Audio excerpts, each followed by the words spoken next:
చిన్నప్పటి నుండి తనంటే నాకు చాలా ఇష్టం.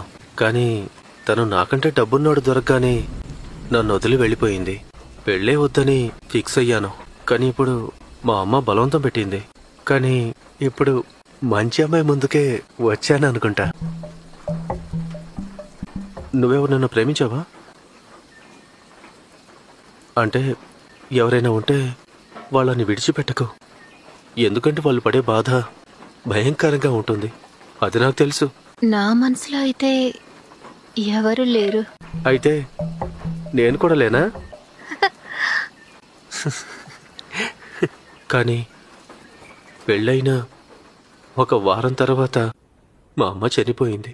ఆ సమయంలో నాకు తోడుగా ఉన్నది, నాకు ధైర్యాన్ని ఇచ్చింది నా భార్య.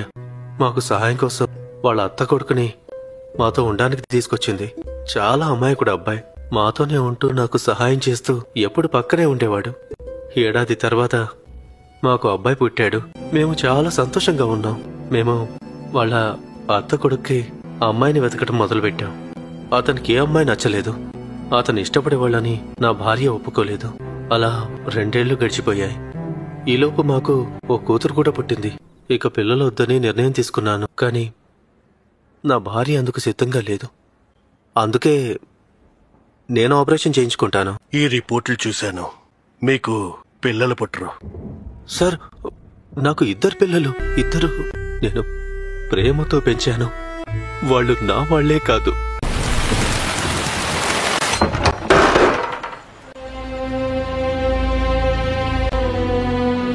నేను అనుమానించాను ఏదో ఉందని.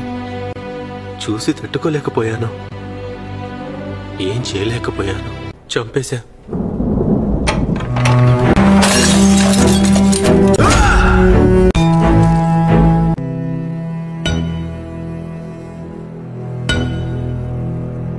చంపేశాను అందరినీ